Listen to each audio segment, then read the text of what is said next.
Pembagian bantuan dari pemerintah selalu diberikan kepada warga masyarakat, dengan tujuan untuk membantu meringankan segala kebutuhan masyarakat. Pembagian bantuan tersebut disalurkan melalui agen-agen e-warung dari beberapa supplier berupa sembako dan bahan pangan lainnya.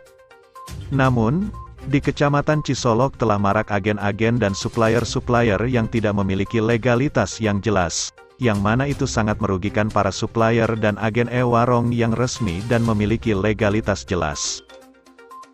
Dari pihak berwajib pun telah turun ke lapangan, untuk mengecek langsung beberapa gudang supplier atas adanya dugaan bahwa terdapat supplier dan agen yang tidak memiliki legalitas. Kami selaku Tikor Kecamatan Cisolok, pada dasarnya dengan adanya kumpulan silaturahmi ini, kita mengumpulkan dari agen dan juga supplier dalam rangka untuk tertib administrasi. Tentunya kita ingin tepat sasaran, tepat juga sesuai dengan timbangan dan kualitas juga. Itu yang harapan kami. Yang mudah-mudahan ke depan tidak ada lagi muncul permasalahan-permasalahan di Kecamatan Cisolok terkait dengan masalah legalitas. Karena banyak yang terkait dengan masalah dari agen dan juga penyuplai ini tidak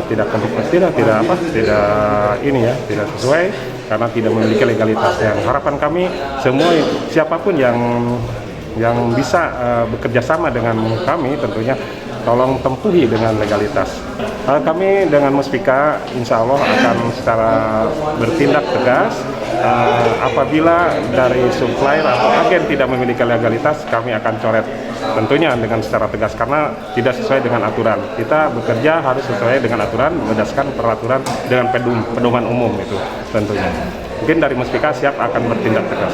Kalau dari Polda terkait dengan untuk pemeriksaan atau mengecek gudang, tentunya kami sudah kemarin juga ada informasi dari penyuplai, dari agen, dari Pak Silet sudah ke sana ke lokasi, yaitu ada di Pelabuhan Ratu karena gudangnya di sana.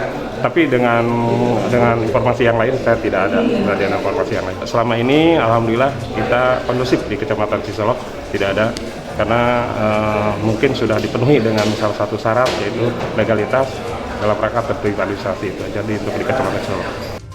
Pemilik CP Ujang Hendra sebagai supplier mengatakan bahwa adanya supplier dan agen yang tidak memiliki legalitas jelas itu sangat merugikan bagi para supplier yang resmi.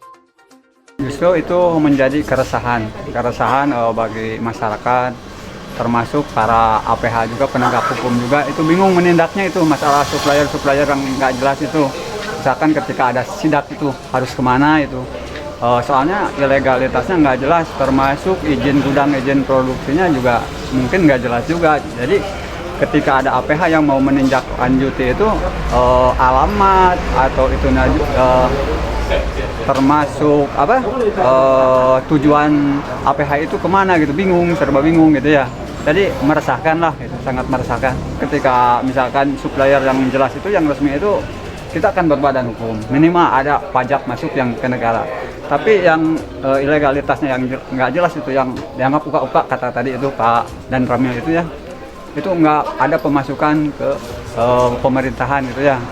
Justru saya merasa dirugikan. Kan banyak kemasan-kemasan juga yang polos gitu.